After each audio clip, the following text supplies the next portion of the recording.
Fantasy Football Universe, the Devy Planet is live. I'm SC Romero with my co-host Spencer at Buckwald Sports. And as you know, we are doing the conference battles as week 0 is upon us. Today we are talking Big 12 versus the ACC.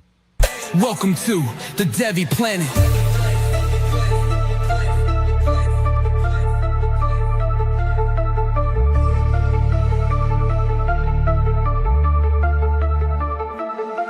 The Devy Planet.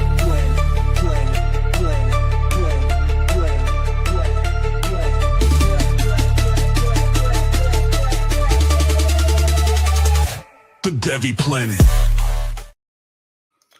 Fantasy Football Universe, this is the Devy Planet. I am SC Romero with my co-host Spencer at Buckwald Sports. Spencer, how are you doing today? Doing great, man. A little Friday special for us as we, postpone off a Wednesday. Yes, sir. We're feeling better. We're doing good, and we right before week 0. It's honestly perfect. Yes, sir. It was planned at that point. No, just kidding. No, health is definitely in a good spot. And it is week 0. For those that don't know, there are some games happening tomorrow for college football. This is what's considered week 0. It's not a full slate for Saturday, but there are some still games happening. We're going to talk about some of them. And then week 1 is officially upon us. Next weekend, week 1, Spencer and I will have a special show for that. So be sure to be on the lookout for the Devy Game Day episodes. But before we get started, Spencer, what excites you most about the college season about to happen? No, I mean, I think it's fun because all the prep work we've done, all the names we've talked about, we finally get to see it play out. Right. Get to see real production. It's no longer just, hey, here's what they did last year, is what I think they can do going forward. We'll actually get to see it, and I'm always excited for the guy who comes out of nowhere. That's my favorite, my favorite guy to figure out every year and try to get him on my rosters before anyone else does. Yeah, for sure. And it's going to happen, right? And there always is one guy, whether we missed him, whether consensus missed him, there is just going to be one guy, right? There's going to be some guys that completely tank and we hype them up. And then there's going to be some guys that we were out on and they do great. It's just a lot of fun watching it. Don't watch these compete. College football is always amazing, good competition, and that's what we're doing on today's episode. Talking the Big 12 versus the ACC. We're gonna go through quarterback, wide receiver, running back, tight end, and some IDP, and really see which side we like more on some of the players we talk about. Before we get into that, as you know, the Devy news, we're getting into some of that today. A few new quarterbacks named officially starters. First, Cal has a starting quarterback in true freshman Jordyn Kiwi Sagabutlatelli starting there. What are your thoughts on that happening? Yeah, thank you for saying the name because I wasn't gonna come close. No, I mean this is an interesting one because he was originally at Oregon and he felt like they weren't committed to him because they were going with Dante Moore as a starter. He really wanted to start right away is what it sounded like. So he got his wish. He went to Cal. Definitely a rough roster over there in the ACC, but he's there day one as a true freshman. I believe he was a 4+, if not a 5-star. I mean, it was rocky recruiting, but he's coming in now. I kind of rooting for him. You always love those lefty Hawaiians. What about you? Any thoughts here? No, I mean, he's following, for college football purposes, following a great lineage in Hawaiians. Most recently, Dylan Gabriel, who was at Oregon, moved up to be a third-round draft pick, had phenomenal accuracy, I believe just over 80%, over 4,000 yards there at Oregon as well. Looking phenomenal. Following that steps as far as Hawaiian quarterbacks. Now, going to Cal, as you mentioned, he's a lefty. He's definitely got to show out a lot, doing it, being a true freshman starter, but he is an ACC, so this could be probable that he can. He's very athletic, knows how to escape and evade some pressure there, and just make some big plays happen. We saw it in high school, and hopefully he can translate that over to college. So more to come, seeing him, start at Cal. That's going to be a freshman quarterback I'm keeping eyes on because especially if you're doing some C2C leagues or even Devy drafts, the deeper ones, he might be available. So be on the lookout for him because he could definitely be one of the risers as well. Speaking of, ACC versus Big 12, BYU names their starting quarterback another true freshman in Bear McMyer. What are your thoughts there? Yeah, this was a good move for them. I think they have to, BYU is in a place that's going to get a huge transfer. They really need to develop from within. I think that if it was close at all, it needed to be Bear. And, with Retzlaff leaving so late in the cycle, why not reboot it, get your guy, he's got good traits. I don't know that he's a Devy asset per se, but he definitely elevates that offense more. So I don't even remember, but the other starter that in contention there, I don't remember his name, was not an exciting guy. I remember watching tape when Retzlaff left and being like, oh, there goes the Chase Roberts shares. Yeah, LJ Martin's going to need to carry the ball 350 times. which I hope he still does. But yes, which he's still probably, I'm sure they're going to be run heavy. Freshmen come in right away and they don't right. always do well, but I think this was a good move for BYU and could elevate. And again, day one starters coming in, it bodes well for their Devy outlook. So keep an eye on it. BYU has produced NFL talent. Any thoughts here for Right. you? No, I absolutely love it. When I saw this, I was super ecstatic for um, Chase Roberts, who I'm not going to be so ecstatic because you're repping the Big 12. I'm doing the ACC, but Chase Roberts definitely gets a bump up further. After them lose Red Slav, him coming in, McMyer, I like the odds again because Chase Roberts should be their one, and hopefully that just means he's going to target him a lot. He's going to be Yeah. targeting there, and Chase Roberts, he's silky smooth in the slot and everything like that. But that's enough on your path for the Big 12 competition there. But no, I'm excited. I think that's going to be good as you get to a true freshman too, stepping in BYU. This could be really big for him. So we don't have here, but I'm going to mention it because he is officially named the starter. We talked about it a little bit on last week's episode with Julian saying officially the starter at Ohio State. Um, we were calling that, it was between him and kind of, we were saying Julian Spain was going to be the guy. He officially is deemed that. Any other thoughts basically on what we didn't cover last week, or was this something out of the ordinary for you, or were you expecting this? Yeah, I mean, I think the weirdest thing was that after Day announced him as the starter, he came out an hour later and was like, just so you know, though, Lincoln Kineholtz is going to get some play this year. Yeah. He's not going away. He's seeing the field. So I don't know if they're planning on using him like a Taysom Hill type of package. Right. Get 3rd and 1, doing some RPOs with him, like sort of similar to what Michigan did last year when they were trying to figure it out early with, flipping quarterbacks like that. But I mean, at the end of the day, this was expected. Kineholtz isn't much of a passer. This is a team that's built around having wide receivers, offensive weapons. So, saying makes a lot of sense for them. I don't think there's too much to add. I mean, what about you? Any thoughts? What do you make of those comments? I think on Kineholtz more than anything. No, I think he's just trying to throw people a misdirection, just to scheme route, out just to say he's still gonna get it, and that way he still will keep defenses at the beginning of the year on their seat. Like, wait, does this mean they are going to use him? Like, who do we need to prep for, right? So I'm not taking really anything much into that. He's probably just saying that so Kineholtz doesn't transfer out, as you kind of pointed to last week as well. But it's good to have two quarterbacks. We'll say that. It is good to have two quarterbacks, but I do believe Sayan gets majority of the snaps, majority of the opportunity to succeed there with the wide receivers that they have there. Next year, we do have Alabama. Looks like they're off to a rough start as Jam Miller is banged up or has gotten banged up. This was something crazy because we actually do like Jam Miller as a running back, and that Justin Haynes moved out. So this could be an opportunity for Richard Young. This could be something AK Deer may see a lot more opportunity. What are your thoughts on this? Does this really impact Alabama or Jam Miller? Yeah, I mean, I think Alabama's. If you look at their offense, I'm worried a little bit in terms of their ability to consistently move the ball. I like Ty Simpson coming in. I think he's going to run the offense well. The wide receiver weapons I do like. But that running back room, Jam Miller was kind of a thin thread. Richard Young has had 2 years. He's shown a lot of flashes. I really liked him coming out as a recruit, but it hasn't seemed to work. So that kind of worries me. I mean, again, it was good flashes last year, but I don't know that he can actually handle a full backfield. Kevin Riley hasn't really worked out. So you're hoping that AK Deer can show out a little bit and they can just survive until Jam comes back. In terms of the Devy impact, though, I'm a little nervous about Jam Miller going forward. This is a tough injury. He's not going to have a lot of production on the profile this year. I think it's going to be slow rolling when he comes back. So, he was already kind of a late guy you could get real late, and now I think I'm out and holding. Maybe get him in my supplemental drafts later on if he ends up getting drafted. Right. Yeah. This will be interesting. Ty Simpson we knew was kind of a passer, so maybe it means they allude more to the passing game. But definitely out on Jam Miller at this time. Probably buying more AK Deer than I am of Richard Young, just because I do like AK Deer as a runner. I feel he fits the Alabama style, just ground and pound type of moves. So we'll see what happens there. But definitely interesting to watch what the running backs do out there in Alabama. Next up, we do have Michigan receiving a pretty big punishment from the NCAA.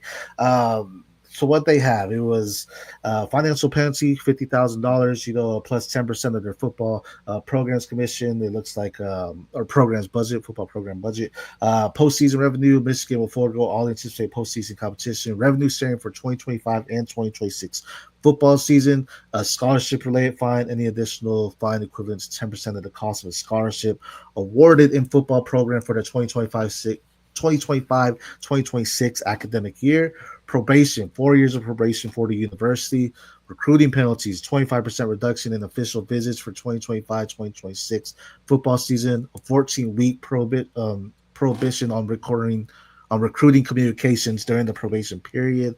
That's a lot. Michigan fumbled the ball, to use football terms there for you. What are your thoughts on that whole information? Like, does anything stand out to you more? Does this hurt them a lot? What are your thoughts there? Yeah, I mean, I would also trade that for a national championship. So good deal for Michigan. There you go, for No, sure. I mean, I think that my thing is if this was, if it was Mississippi State and they cheated their way in the SEC to a few wins and won a national championship, I don't think we'd ever hear about them again. I think that NCAA would have buried them. Michigan gets a little bit of a creative punishment here because they're Michigan. They don't want to suspend the program. They don't want to, take them out, I think, which, it is what it is. I do think that the visits component and the money component is going to hurt them. To what extent, I'm not sure. But at a certain point, you can only bankroll recruiting so much without it becoming a problem. So, they've struggled a little bit in the post-Harborough era to recruit. I think this hurts them a little bit more. I mean, I think we're still going to see a good Michigan team, though. I mean, ultimately, they probably won't feel this. Their endowment is awesome. They're a great school outside of just the football. You add the football in. I mean, it's something that they'll probably sneeze at. They're like, okay, and they've paid it off already. People want to play there. I don't know. Any thoughts for you here? It's obviously going to hurt them, but I mean, the rise will be so much better, right? I mean, if assuming their players stay, right, because it could impact some scholarships potentially. Consider Bryce Underwood, right? The 2027 season comes around, the mission 2025, 2026, that 2027, 2028 comes, he's still there. He's now the senior leading this new group of possibly 5-stars that he's recruiting because he's like, look what we built, right? So it'll be interesting to see, but Michigan's not going anywhere. 2 years is going to hurt them. You might see a 3-4 year slaps, but it's not going to hurt them. I mean, this hurts obviously, but they'll be fine in the long run. It's still Michigan at the end of the day, which is pretty nice powerhouse, if you will, in the Big Ten there.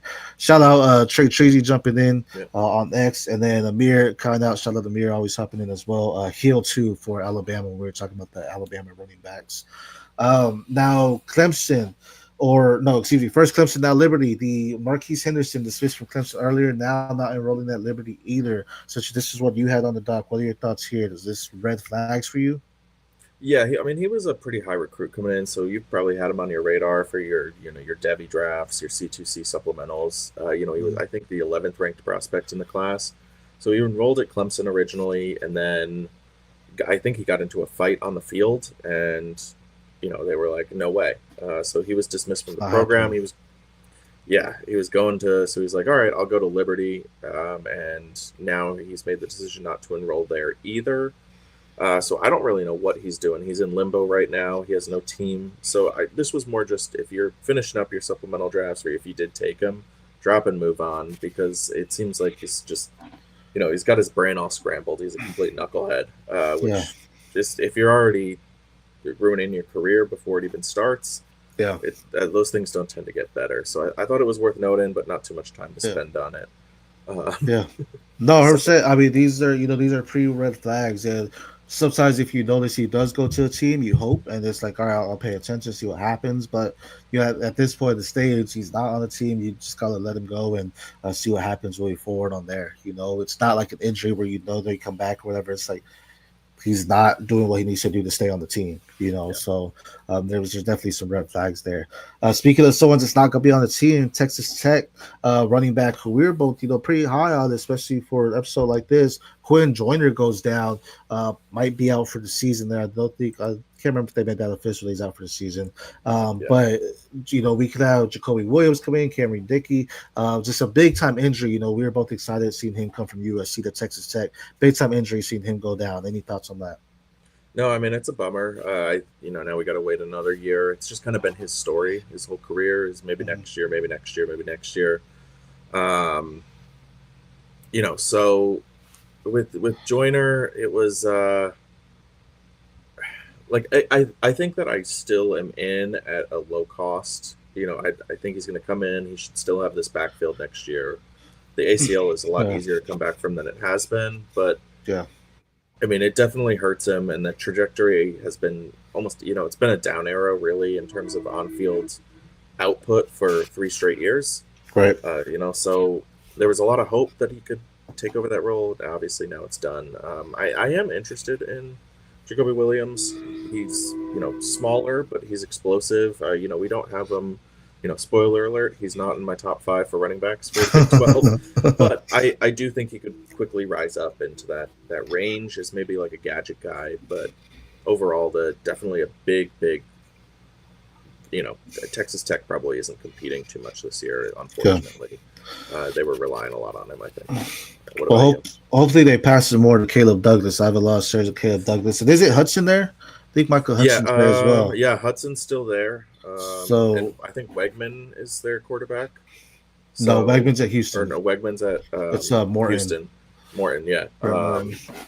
Who, eh, like Yeah, I not think pretty. it's just gonna be a tough year. They were definitely relying on, I think, short area work. Um, I will say with this one, if you can figure out who their wide receiver one is, just do that because that's gonna be that guy that gets all their targets. That it's gonna be something like that. We're just gonna have to funnel someone and hope it works. And they're gonna try yeah. multiple times. Once they figure it out, get it for your C2C assets. I don't know if there's any Devy heavy guys here, maybe in deeper ones. As I mentioned, Caleb Douglas and Michael Hudson becomes what we thought he was as a freshman coming in that just didn't pan out. If he becomes that, he's definitely worth a look. But Joyner, I would have dropped him in your C2C leagues, have him on the IR. If you have him Devy, yeah, you got drop and make a pick if you're able to. But that is a big loss for Texas Tech there. Which leads us into our battles, right? So this whole concept of the show is going between the ACC and the Big 12 and who's the better conference here. As I mentioned, we're going to talk quarterbacks, running backs, wide receivers, tight ends, even some defensive players. But let's start off with our quarterbacks here, the ACC quarterbacks versus the Big 12. On this way, you notice we did do 3 instead of 5. There's a lot of guys I do like in the ACC, but I haven't really seen if they're really like a Devy asset. Like I would love them in the CFF or C2C leagues because like why not? You have the opportunities. These 3 guys are the ones I see as Devy assets. Craig Klubnik, he's got a phenomenal year. A lot of people have them as the national championships in Clemson. I have a hot take that he's going to do 50 touchdowns this year. We're going to talk about his wide receivers later, but that's going to be the main concept. And Klubnik has consistently gotten better. He was a 5-star prospect coming out, kind of struggled a little bit. It was a little, okay, is this really what we thought he was? And slowly but surely, each year he's progressing, and I think that's only going to be better and better as he gets to NFL as well. Miami Carson Beck, he's going to the NFL. Teams like him. They liked him at Georgia. I think Miami, he's going to have an okay year. It's not going to be anything great, nothing special like Cam did, but it's going to be an okay year. He seems like he's a field manager. He'll definitely get a shot in the NFL, possibly a day 2 type of quarterback. And then Eli Holston, that's a guy that I'm always super high on when it comes to just every drafts. As I mentioned, I've comped him to Ben Roethlisberger. I think he's going to be something solid in Pittsburgh. He still has 2 years of eligibility as well. So you're going to see some big things happen for Eli Holston and the Pittsburgh offense that we'll talk about one of the other players here. But he has a big arm, some mobility as well. I really like what I see in him as a Devy prospect. What are your thoughts on some of these ACC quarterbacks? Yeah, I mean, it's carried heavily by the top. Cade Klubnik is, I think consensus kind of 101 right now for next year. Top quarterback on the board. There's some, for our Devy purposes, I think there's some wiggle on him versus Sellers, but for real NFL draft stock, I mean, Cade Klubnik seems locked in, top dog. He's accurate. He's consistent. He's got a little sneaky Russian to him. You want to, he's kind of like Baker Mayfield in that regard, I think, with the 400-yard Russian type of upside, maybe 500 in a good year. Yeah. Bo Nix, that type of player. After that, I mean, Carson Beck, I'm fully out on him. There's some character stuff I don't like about him. There's a lot of play I don't like about him. We were talking about him last year, and I was like, I don't know. I think he's probably a second rounder. At this point, I'm real out. I don't know. I think he'll get drafted, but day 3.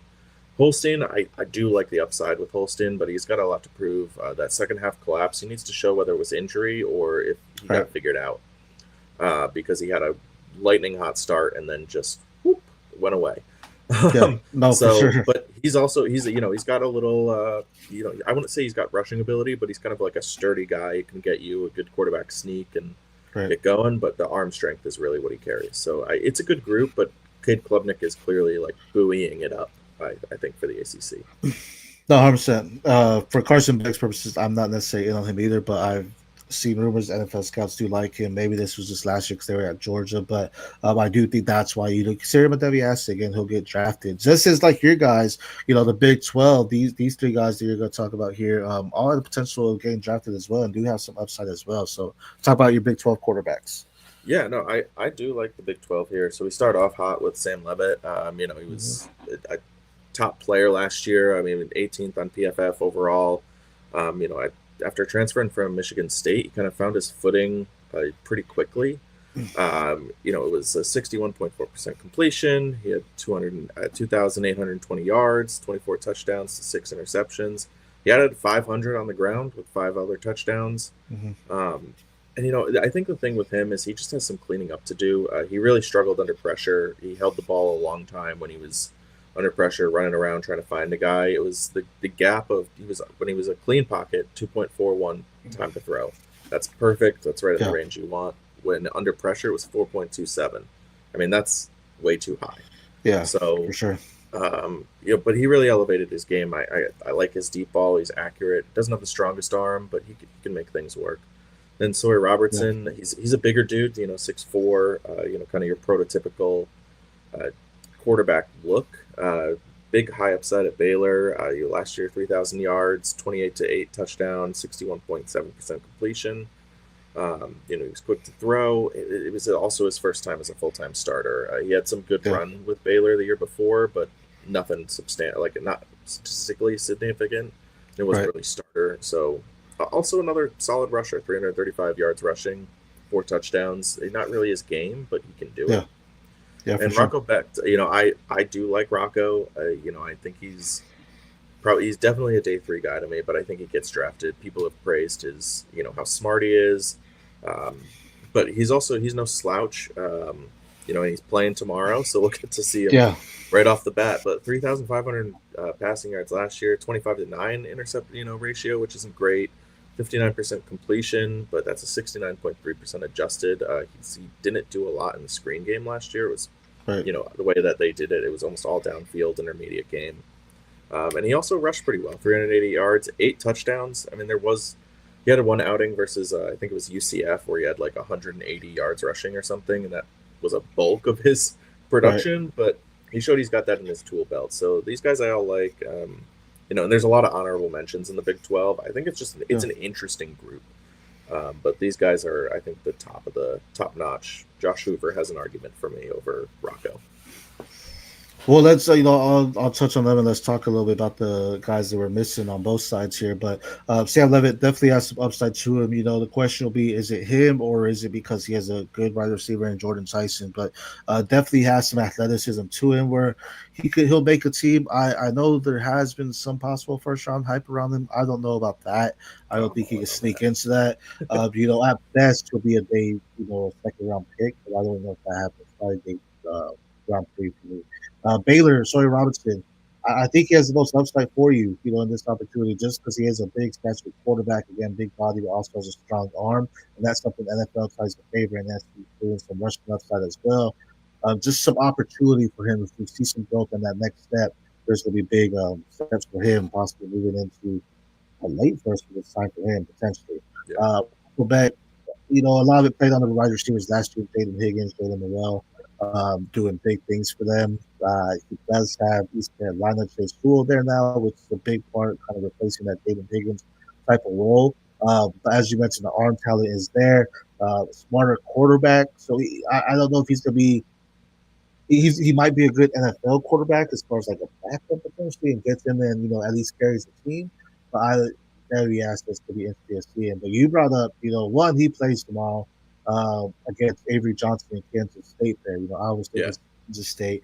I know you mentioned Josh Hoover over Rocco as well, potentially, but I mean, Avery Johnson, I think, can make an impact too. So let's talk both of them. What are your thoughts on Hoover, and then move over to Avery Johnson? Yeah, so I mean Hoover, to me, he's like kind of a, I mean he's a weird dude. Um, Yeah, for sure. so let's start there. He's a weird dude. If you look him up, you'll see all this kind of wacky stuff. But he seems to have the locker room. But he's a good accurate passer. He's also athletic. Mhm. I feel like TCU consistently has good wide receivers. We'll get to another one later, but he's got good weapons kind of in the room for the college game. Yeah, I just think that between the mobility, the arm strength, and kind of he almost has like same type of deal as Rocco, like a very smart, cerebral quarterback. for sure. I think he could step in. I mean, Avery Johnson, on the other hand, is all electricity. I mean, he's an insane Yeah, rusher. yeah, He has a strong arm. It's not the strongest arm, but like a strong arm. yeah. He doesn't. He's got no touch to it though. He's not good at leading his receivers. He's got a little bit of a wobble to his throw when he gets downfield. Not anything to do with strength. I think it's just consistency with his mechanics. Yeah, So he has a lot of work to do to step up. But if he can develop and even to like a 15% type of passer, that's still something. you know, Yeah, that's still enough. Where I mean, he could, especially like a spot start. If he ends up, I would love to see him backing up in Baltimore because okay. obviously he's no Lamar Jackson, but they could run a very similar offense to what they have with eliminating some of that passing game. He's definitely gonna be the type of quarterback that he gets some opportunities somewhere. He's gonna have a hype game, and Yeah, that's gonna be a part of the there as well. I will take a look. Dynasty Dog, shout out Dynasty Dog. Says can't wait till that giant hat is an Eagles hat. he I wishes. got that ongoing bet that'll be fun to watch there. No, Avery Johnson will be fun. Josh Hoover, as you mentioned, against someone that has a stronger arm, possibly an opportunity. They think it's a day three. I do like Hoover's odds more than I would Avery Johnson, but I can't see a realm where a team takes a flyer on Avery Johnson in the sixth or seventh, and just say, Yeah, let's see what we have there. Darian Mensah, I will shout out Duke, coming over from Tulane, had over 2,700 yards at Tulane. This is going to be a big time weapon, possibly Duke's best quarterback since Eli, Man, or Eli, not Eli, Danny, Daniel Jones, excuse me. I want to say Eli Manning, Daniel Jones. But no, Darian don't Mensah do that. definitely has a stronger arm and could have some opportunity there and make some big plays. Also, Gio Lopez at North Carolina. Some guys that are more under the radar as far as quarterbacks, but I think when we talk about some of them, these are the guys we see some upside with coming out. And so it's for me, when it comes to the quarterbacks, like you said, Club that kind of just reigns supreme on it. So I had to give it to the ACC here with Yeah. Klubnik because there's definitely the most upside with him. And I do like Holstein, but you might have Levet and Robertson over Hoisting. So Klubnik just because he's the one. I'd say the ACC. What do you say? I mean, I think a little more bullish on Levitt than you, so I'll go with the Big 12 just because there's so much Okay. depth. I see a lot of guys that can pop up again, like we mentioned Hoover and Johnson, but Okay. there's still also like Brandon Sorsby. Maybe Jalen Daniels makes a comeback. Maybe Sure. Connor Wegman makes a comeback. Maybe Possibly. I would Caden love that. Salter makes Houston. a comeback. Okay. I mean, there's a Colorado's there's a up. comeback Yeah, theme, but for sure. I think that there's a lot of good names in the Big 12, and to me, Levitt's definitely a step down from Klubnik, but compared to Beck and Holstein, I'm much higher on Robertson and Beck and Yeah. Hoover, Fair. Sorsby, etc. Kind of to make a backup impact. I Yeah. think the Big 12 has a lot of good backup quarterbacks in the wings. Fair, fair. So we're tied 1-1 with the Big 12 ACC. Let's move on to our running backs here. And Spencer, I'll let you start off with the running backs here because you have a nice little group at the top, and there's some guys that I take a flyer on too. But start with the Big 12 there. Yeah, so this is I think a fun, exciting group. So you start off Bryson Washington. I've already gone on ad nauseum about him. I don't want to press too much, but he's one of my top running backs. He's over 1,000 yards. He was on pace for over 1,800 yards starting in I think it was week 8. Yeah, started in week 8. He was also a good receiver, 21 for 210, and one last year. He was 4.1 yards after contact per attempt, 12 touchdowns. I mean, just like everything that you want in Bryson, a running back to see as a breakout. Bryson Washington was there. Then we go down LJ Martin, big dude, 6'2", 220 over at BYU. I think he's going to carry a heavy load this year. He was also very good last year. 38 missed tackles forced. It was only 137 attempts. Three fumbles, not great there, but That's his that's his weakest trait because he's yeah, solid runner, but those fumbles are killer. yeah, no, they are killer, and not the best athlete, but I think he's better than a lot of people give him credit for. I'd be curious to see kind of how the testing works out for him when he gets there, because Right. I think he's got some nimbleness to him. But then it goes down to Kansas State, Dylan Edwards, tiny guy, 5'9", 170 on a good day, probably closer to like 160, honestly. But sort of electric last year. It was 546 yards on the ground, but that was 7.4 per carry for 5 touchdowns. Wasn't actually that good of a receiver, but I do think that's going to be part of his game. I think a lot of that had to do with the targets he was getting from Avery Johnson. I think he was just Fair. missing him frequently. Yeah. So, hopefully that steps up this year. But he was, the bowl game where he had the full load when Giddens stepped out was insane. I think it was 26 for 181 and 2. Like, it was just a view of things to come. So you kind of hope he gets that full workload this year and elevates a little bit as a pass catcher. We need to see him add weight, though. Otherwise, it's not going to work out. But fun player. Yeah. Evan Pryor, another fun player, 5'10", 200. His 200 is also fake because he plays tiny. If you swapped him and Dylan Edwards' weights, I would actually believe that was the case the way they play. But he was 56 for 418, 7.5. A tote there with 6 touchdowns. He was also 15 for 181 in the receiving game. He really turned it up after week 8 as a receiver. That was when most of that production came on. I do think that's his best trait by far. He's really like a gadget type of player. The speed with him is what is game breaking. I mean, he can get up to speed. He just needs to stay healthy. He's already hurt. So yeah, Cincinnati's had some good running backs. If you think about before they had Jerome Ford and then they had Corey Keener, both solid at Cincinnati, and Evan Pryor could definitely be one of those assets for you in your C2C or even some Devy opportunities, just getting it as they might. Yeah, and then I'm going to throw a last minute pivot on you because I was going back and forth with Abusama all week, and I landed on Wayshawn Parker instead of Abusama. But that last spot with it was Quentin Joyner was locked in here. He was, number 2 locked in. I was feeling real good about it. He got hurt, and I've been waffling on who should replace him all week. So but I'll talk a little bit about Abusama just because he's there. But he's a bigger guy. Had that electric snow game a few years ago, and then just faded from then. I think he showed some good traits to me. He's a bigger, has some power back potential. But Wayshawn Parker going to Utah, joining Devin Dampier there from he was at Washington State before. Kind of creating that offense from scratch in Utah. He's more elusive than you want. Corey, it was Corey at C2C who actually turned me on to Wayshawn Parker because I watched the tape and I was like, I don't know. So I watched it again. He has some elusive traits. He's got some quickness to his game, but I don't know if I see a Devy asset there. But there's some interesting players, especially at the top there. Let's talk ACC before we get too much into the special notice here for the Big 12.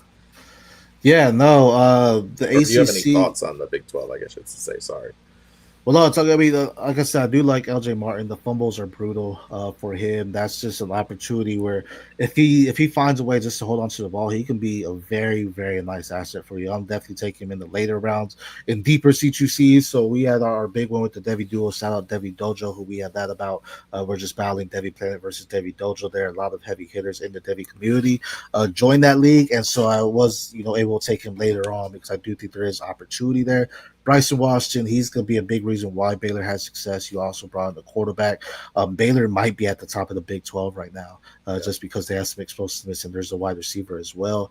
Kansas State with Dylan Edwards. I actually said a hot take a few weeks ago on the Devy Dejan show that I think Dylan Edwards ends up leading in all-purpose yards for running backs. That's just, you mentioned the electricity in him. He's a smaller back, but he definitely has the juice to make a lot of big plays, and that's something that losing a running back like DJ Giddens last year to the NFL, it's a whole different shift because Giddens is a big body, runs straight through you, but also has some elusiveness to him. Dylan Edwards is just pure electricity. Like you're not going to tackle him because he's very quick and very fidgety on what he does. So there's going to be some big opportunities there.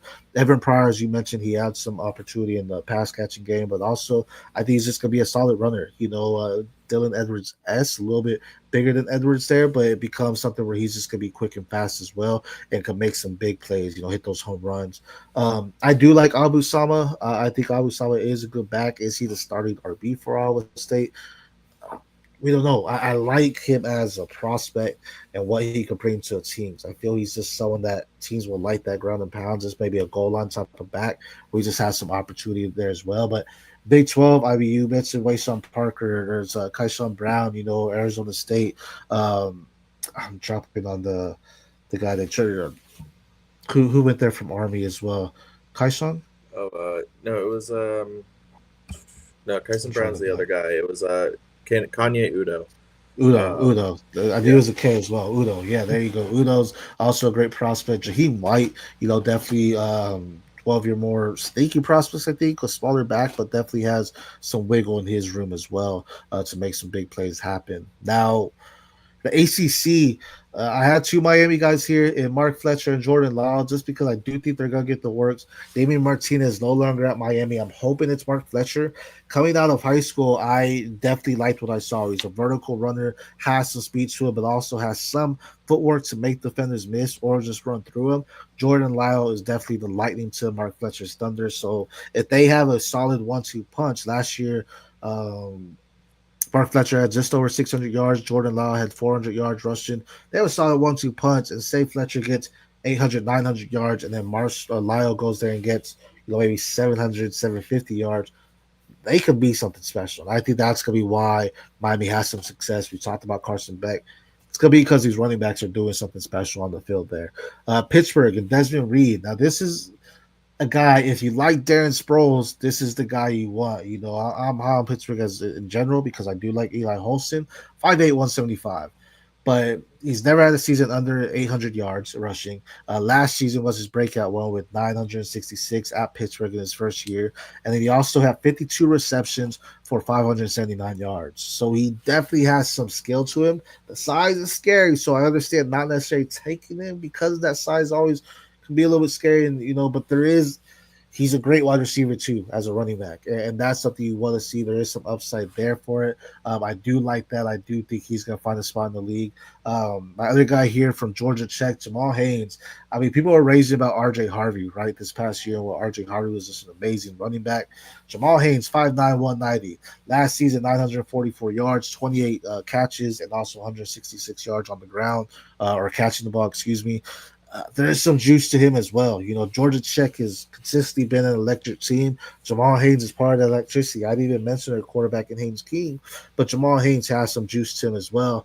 And then we go to the Demon Deacon in Wake Forest, Damon Claiborne. Definitely a guy rising up the draft boards, getting more and more opportunity as he stays at Wake Forest. Last year, just over 1,000 yards, 254 yards on 23 receptions as well. But 5'10", 195. Again, these guys are a lot smaller than some of your bigger backs, but they have some juice and electricity. I like the way Claiborne runs. He kind of runs with curiosity, but also has a little bit of electric juice to him and some of the smaller backs to him as well. When it comes to ACC, are the Miami guys the top guys here, or do you like someone else in the ACC as a top potential running back?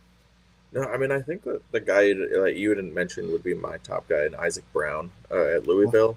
But again, I think it's a really crowded group in terms of that. I do think that Fletcher and Lyle are really exciting.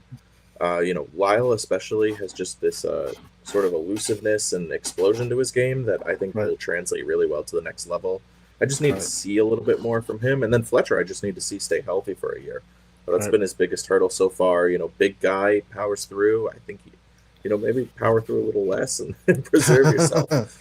For sure. But no, this is a great group. Claiborne is really exciting. I think also, that speed that he has is top notch. I just need the vision is suspect with him. So, all these guys have flaws, but all of them have high upside.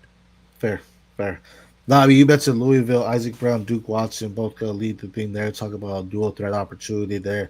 And then we didn't talk about the freshmen. As you know, we're not playing freshmen because we want to see it. But there is some exciting at Florida State having Usman Chroma, top back, who to me similarities with him and Mark Fletcher at their high school taking what they were doing, just big body backs that know how to crank it up and get that speed there. And also, I asked about Miami, and I was wondering if you were going to say him, but opportunity is there for Clemson's freshman running back and Gideon Davidson to be one of the guys. We talked about what Clay Klubnik does as a quarterback there. If Davidson's their back, there is some strong opportunity there for him to be solid as well. Yeah, no, the freshman there, because you got Chroma at Florida State also, and Davidson. I mean, those are two exciting guys. So ACC has got a good future ahead of them too. Yeah, I do like them as well. Now, I was torn. I like your guys here, but I gotta go with the ACC again. I do like Bryce Washington, big LJ Martin fan, but overall, I think ACC has to take this one. What are your thoughts?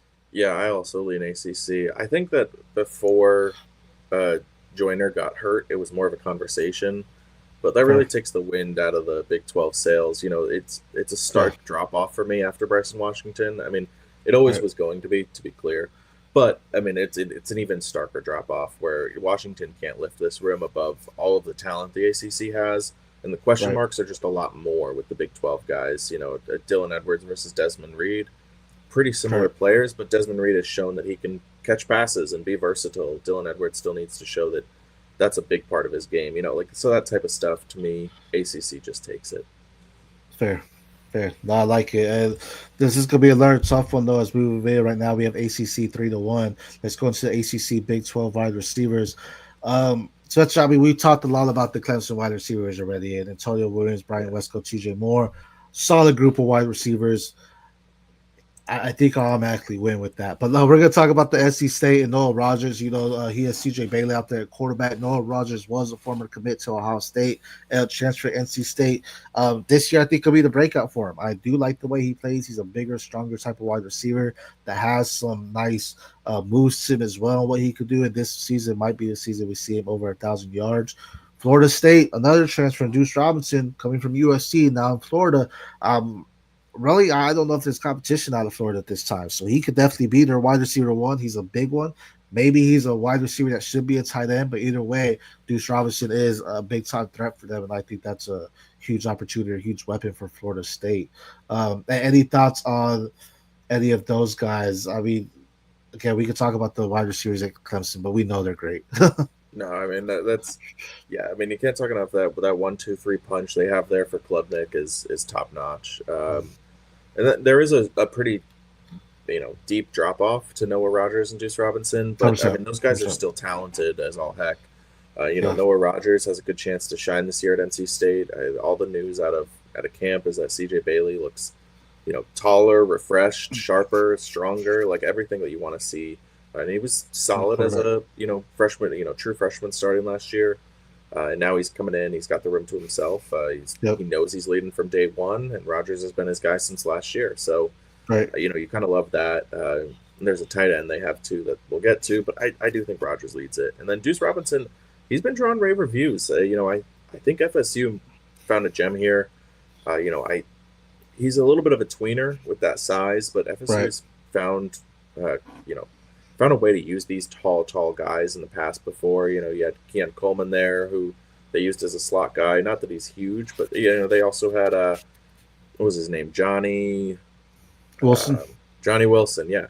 Who they Deuce Robinson's a lot better than Johnny Wilson, and they found a way to use him pretty well. And I mean, you got guys there that we haven't even talked about who are also awesome. So yeah, it's gonna be tough, but I'll do my best here on the Big 12. No, let's hear it. I mean, the Big 12, arguably wide receiver one on your side, though. So, yeah, let's see what Arizona State has there. Yeah, so, I mean, we've talked a lot about Jordyn Tyson also. I don't want to, again, I don't want to beat it too much because, we don't have all day here, and I could talk about Jordyn Tyson all day. I mean, he just does everything well, especially after week 7. It kind of coincides with when Sam Leavitt turned it up. But they turned it up together, and I really built kind of a top-notch group, duo there, so to speak. I mean, just it was over 1,000 yards. He was on pace for like 1,600 yards, I think, after week 7. Just I hope that momentum continues. And then there's that drop, but I still really like him. Kansas State's Jace Brown. We'll see him tomorrow. Last year it was, he didn't grade out well, but if you like Josh Downs, you're gonna like Jace Brown. I mean, he's a 6 foot, 180-pound guy, super quick, very fast player, mostly a slot guy. He needs to work on his hands, but I just think he'll translate really well. Kind of a day two guy that the NFL will fall in love with the traits and then his ability to separate. Chase Roberts, we've talked about. He's a little older. He went on a mission, so he's coming in. He'll probably be like I think 25 at come draft time next year. Mm-hmm. But everything below the hood is phenomenal. I mean, he's 6'4", 210.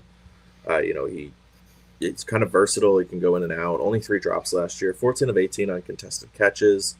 It was 2.6 yards per route run, which is good. So he checks a lot of those production boxes.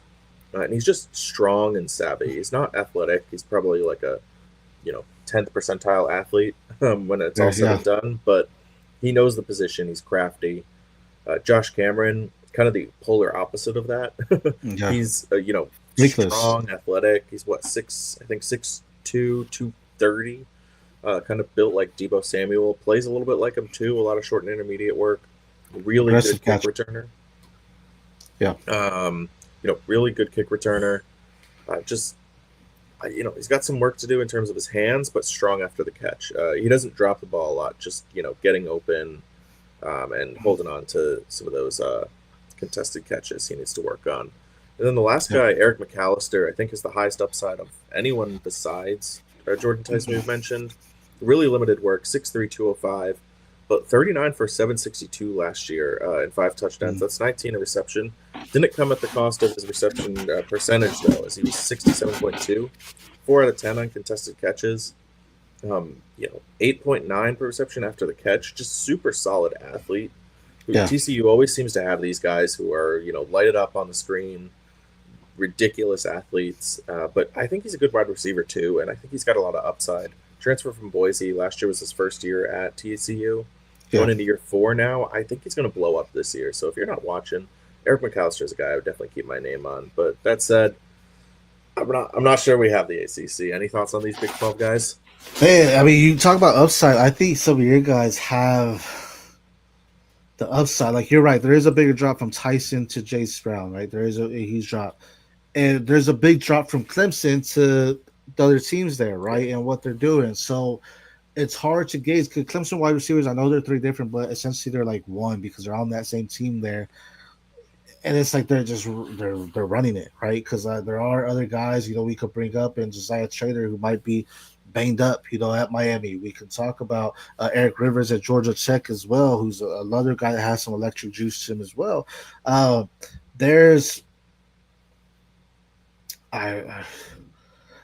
Your guys, though, I think your guys just have solid opportunity. I think they have some nice movement, whether it's Josh Cameron being aggressive at the point of contact when he catches the ball, whether it's Jace Roberts being the middle field type of slot wide receiver I can see him developing to be.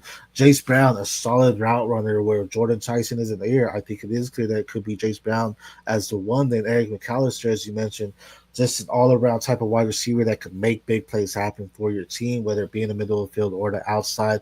Did it at Boise State. Now he's going to be doing it at TCU as well. Who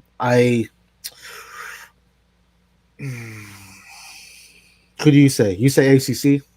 I'm saying ACC, but I mean the honorable mentions in the Big 12 aren't bad either. You have got Chase Sowell and Xavier Townsend who could step up. You got Caleb Douglas at Texas Tech, who I know you Beast. like, beast, and not only that, but Micah Hudson's still there, who we haven't seen anything from him yet. But the raw talent coming out as a recruit, as if he can kind of get on his feet, settle into college, and get to work, I think he'll be great.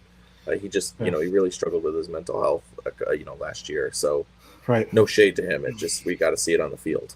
Yeah, 100%. No, I agree with that. But yeah, I lean ACC. That trio of Clemson is just too good. Yeah. It's simply too good. This is a Devy so ACC because but see, that's where you have those 3 guys, so obviously they're winning, right? Obviously there's already 3 solid Devy assets. You go to the right side, you see Jordyn Tyson, who you're probably taking Jordyn Tyson over those three, Yep. right? I personally am, yeah.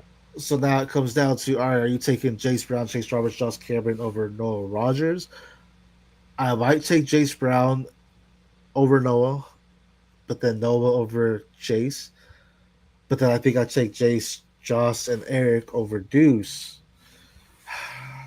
That's a tough one, man. I do like the Big 12. I think they're definitely guys you need to keep on your radar because they probably will be available in your rookie drafts.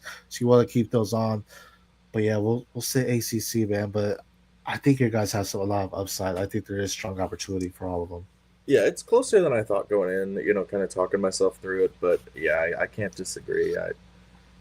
That top three is, I mean, those are three probably all first round picks. Yeah, but yeah, for sure. 100%. If we remove Clemson, though. If we remove Clemson, you have an argument, right? It's the Big 12, for sure. Yeah.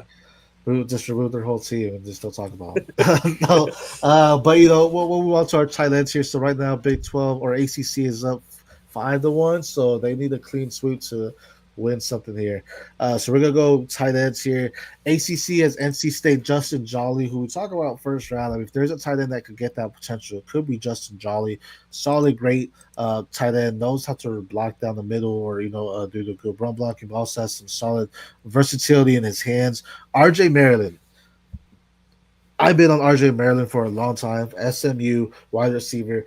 If he is healthy, he is one of the best tight ends that we see play. He is one of the best tight ends in his class. Thing is, he has not been healthy, and I think it's my guy Tom Harvey, WDJ saying availability is the best ability, and he has not shown availability, which is big.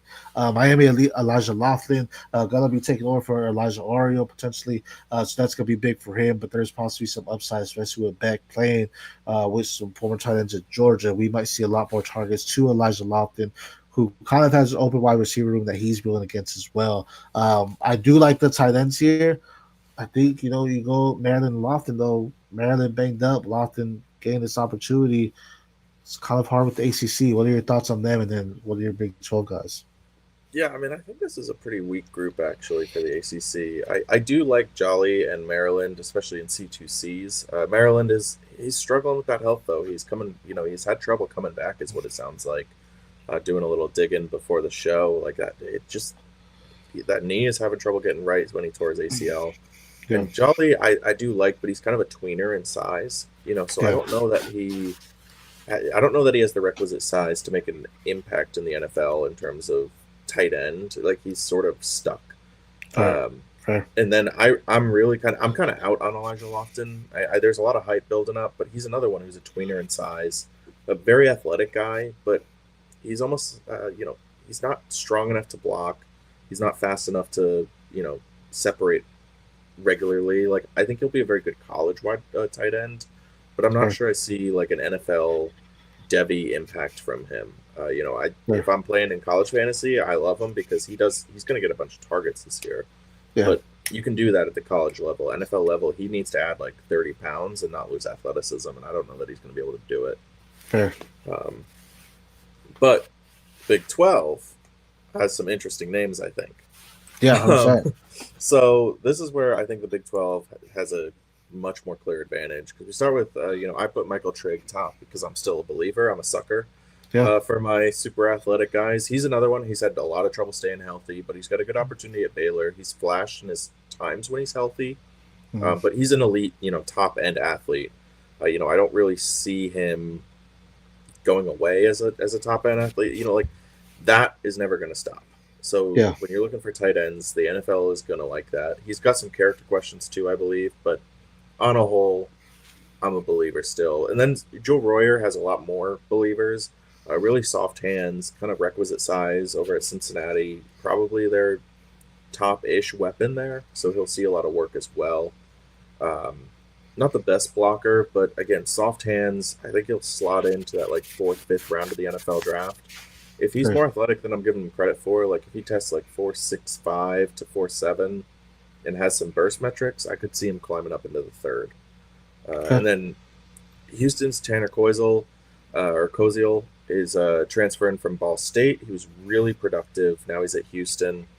I was kind of out. I thought this was too big of a jump for him. Another kind of Elijah Lofton-like guy. but he's added weight. Reports are really strong. I mean, maybe there is an avenue for him to, become a Devy asset. I don't see it right away, but if he's producing, Connor Wigman is finding him consistently, then maybe there's a path. But Yeah, the honorable mention in the Big 12 that I think really seals it, and we're not doing freshmen, is Lincoln yeah, Cure. It's true 5-star, like 5-star plus tight end recruit for Kansas State, their highest recruit of all time, which isn't that surprising. right. He's already, I think, won the starting job out of camp, is what they were saying, or at least he's getting a good chunk of snaps to start. We'll see tomorrow. That's always Yeah, fun to see how they talk and then how they play. But right. I mean, he's soft hands, athletic. He's a freak. He should be. I mean, I wouldn't be surprised if he's the next kind of Brock Bowers coming out of college with multiple Okay. 1,000-yard seasons, elite testing, looks great. That type of. I mean, he really is that type of talent coming out. We'll obviously see if it translates, but I mean, what are your thoughts here on the Big 12 group? Absolutely love him. Absolutely love him. I talked about the athleticism with Maryland. Like you mentioned, Michael Trigg. Really, they're looking in the mirror because they are both super athletic. They are both tight ends you want to see. And again, it's just can they stay healthy? Because when they're on the field, they arguably are their best weapon on the field because of what they can do all around, whether it be blocking with their strength and their ability to move people back, or whether it's just being getting open. They're very solid in their routes. They both have strong hands, make those big plays. So I absolutely love Michael Trey, Joy Runner, a solid tight end as well. He's more of a sleeper, I feel like. There's opportunity at the NFL level. You can definitely sneak into day 2 as well. And Cincinnati will feed him the ball. I think he's a solid weapon for them. You're going to see it. Coysel, as you mentioned, he's going to get some looks just from Weidman. If we want to put in freshman here, I definitely have Lincoln Cure over him. I do like Lincoln Cure and what he's doing because I think he's just going to be a solid asset. Very strong type of tight end that you want, can make smooth in and out cuts, has the ability to go up there and catch it at the high point, but also has the speed to break away. We need to see what he can do in the blocking if he can do a little bit more there, but I do like the opportunities that could come from him as a receiver. That's the thing. Like, we're not going to see a lot of the receiving work here, and when you do, though, you got to take notice. But then it's like, okay, if you're just a receiver, you're a blocker as well. Some of these guys aren't doing both. But for that, though, I give it to the Big 12. I think the Big 12 has this one. Yeah. So there, I think I'm right there with you. So we're back to 5-3. Oh, Now onto the this IDPs. one's fun, but they got where to get the time. Let's talk some defensive players here. Miami has Ruben Bain and TJ Parker at Clemson, 2 guys that are potentially first round picks, 2 guys that are potentially top 10 first round picks at that. Just 2 strong guys, kind of difference in making it. You got TJ Parker a little bit more electric, Ruben Bain Jr., just a solid, strong defender on the edge that's going to use his body weight just to push people around. SMU safety, Isaiah Nwokobia. This is going to be a guy you want to keep an eye on. Another guy that has potential first round prospect. He could be the best safety in the class. He definitely could be. I think there is upside for him, but no Caleb Downs at Ohio State. You have Dylan Thiem at Oregon. Isaiah Nwokobia could definitely be that type of guy. Linebacker at Caden Fordham out of NC State. Just a big, strong, smart type of linebacker. You're going to see him get drafted. He's definitely just going to be someone that is a leader, kind of that field general for him. And then Terry Moore at Duke, just a guy that can get up and down the field, sideline to sideline, has the speed. Duke's going to be better because he is their leader on defense. What Darian Mensah is going to be a Duke quarterback. Terry Moore is going to be that type of quarterback on defense, just a smart type of defender that's going to make some big plays for them. Any thoughts on any of these guys that really stand out, or do you think, that the Big 12, you have some solid guys here that the Big 12 might take it? Yeah, I don't know. I mean, again, we're powered by the 2 top guys there. Ruben Bain Jr. and TJ Parker are 2 probably locked in top 10 picks, if not, first rounders on athleticism alone. Sure. And then they're gonna be good producers. I mean, Parker has been a monster for a few years. Ruben Bain, when he's healthy, he's a monster. As long as he can stay healthy, again, he's gonna be a monster. And the Big 12, I think it's our friend Dustin over at the Devy Dojo, the Devy Sensei there, who says the Big 12 not exactly known for their defense. So, and a lot of that goes back to kind of the top end talent there. There's not really a lot of shutdown guys, but We got Kansas State's linebacker Austin Romaine, who I do like. I think he's going to make an Mhm. impact at the next level. He's kind of a heat-seeking missile type, solid in coverage, gets pressure, but not really like great anywhere. Um, Yeah, for but sure. I think he's a good athlete, and for your IDP leagues, I think he'll be a tackle monster. So Yep. I it depends on kind of where he gets drafted, but I could see like a third rounder for him, probably more like a fourth, fifth guy. Hmm. Jacob Rodriguez, same thing, a similar solid all around guy. He's a little bit better at getting to the quarterback, but not really a superstar tackle guy. Um, so we'll see kind of what he translates to. The big guys, David Bailey here. David Bailey's potentially a first round pick. I've seen him mocked there a couple times. Really more of like a day two guy for me. Electric at getting inside, creating pressure. He's terrible against the run though. Like just he sells out to get to the quarterback, and as a result, he misses the running back going through. So he needs to work a little bit more on rounding his game out, or the NFL is gonna pass him by. I forget who I think it was Jared Ivey this year at Ole Miss, who he had like I want to say it was like 15 sacks, but he was a sixth rounder because he sold out to get those sacks, and he wasn't good at stopping the run. So Fair. that's the concern with David Bailey. And then DJ McKinney is a solid corner. I think more of a corner too. His tackling is pretty rough. He's a Right. smaller, like skinnier guy, but he's a good coverage guy.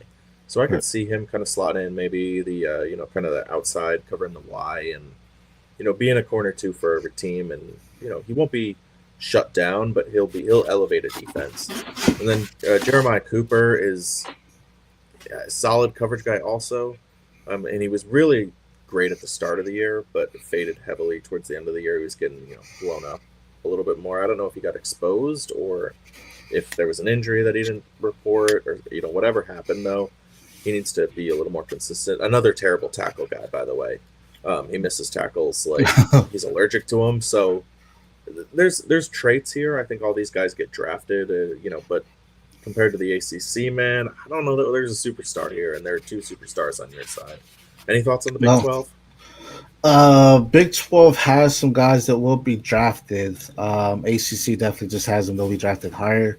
There is opportunity there. They're losing a big time linebacker in Oklahoma State's linebacker, Nick Martin, who went to the 49ers. That was a big playmaker for me. But they have some guys that they're going to get it done. Out of Kansas State, Austin Romaine is definitely going to be nice. Then you have your two guys at the Texas State, definitely got some pressure to quarterbacks and make it harder for them just to complete their passes and win the games at that point. And then you have Colorado, DJ McKinney. He's definitely going to be an asset to them. You mentioned more CB2. That makes sense. He's a little bit better, a little bit faster, if you will, too. He's not an elite speed to cover the big time guys, but he's definitely someone that can play that, maybe even go into a nickel type of role. And then Jeremiah Cooper, out of Iowa State, definitely someone that has good field playing ability, good ability to shift and move his hips around to adjust when he's running back, backpedaling on the wide receivers and then churning. So definitely some opportunity there. It's harder because I have guys in the defensive line. You have more linebackers up front. So I think we're just gonna see more from my guys in the ACC Yeah. to make those big time plays. And as I mentioned, the Big 12 will get these guys drafted. We're just gonna see these ACC players go higher. So you're probably taking them more in there for the Devy type of leagues if you're doing IDP Devy. So I have to go to the ACC on this one. Yeah, no, I'm right there with you. I think those two top end guys, especially, are just. I mean, it makes all the difference. My guys are speculative, and you kind of hope they get roles, because if Austin Yeah, Romaine gets a role in your IDP leagues, I mean, he could have 120, 130 tackles, and that's what yeah, wins. That wins you IDP championships. But he also yeah, could literally never sniff the field. yeah, So, for sure. 100%. um, that's the concern there.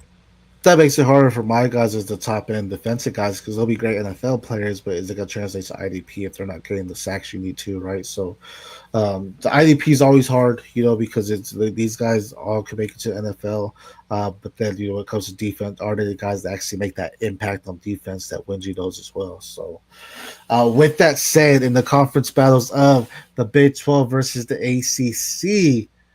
I think we had the ACC come out on top, right? 7-3, if I'm not Seven to mistaken. three, yeah, 7-3. which not too surprising. I think if you take Clemson out, though, it's a wash for the Big 12. No, It's closer because yeah, the wide receivers becomes a little bit more. It might be Big 12 on that one, and that makes it 5-5 at that point. So it's definitely closer there, And I think the closest one might be if I swayed to quarterback potentially. I don't know if I'm giving up the running backs, but quarterback potentially could be in the Big 12 favor. So ACC still good conference, Big 12 solid conference, has solid players there. Definitely each conference has players you need to be watching for in your Devy leagues. These might be some of the players might be ones you're able to take later as more sleepers than what we saw in the Big 10 and the SEC as well. So that's definitely huge there. But either way, great conferences there. We definitely have players on both sides of the ball there. yeah, As well. for sure. Now, with that being said, that is our episode of the Devy Planet today. As we mentioned, we're still doing Devy Planet every Wednesday, but Saturday mornings, an hour before kickoff, Devy Game Day, we're bringing it to you from the Devy Planet, brought to you by FFU, the Fantasy Football Universe, where we're going to be having different topics of discussion, talking about the games at hand for that day. As we mentioned, Week 0 is tomorrow. 5 games, a big one, Iowa State and Kansas State. Me and Spencer will be checking in on that one, seeing what are we going to see in Jace Brown? What are we going to see in Dylan Edwards? Or even Chase Sowell? How does he work out? What is Rocco Beck doing to replace Higgins and Jalen Noel there? Exciting games are starting. College football is upon us. And game day, that's going to be exciting. So make sure you are staying tuned to that. Don't forget to like, comment, subscribe. For everyone at the FFU, Spencer, myself, SC Romero, this is the Devy Planet. We'll see y'all later. FFU. FFU.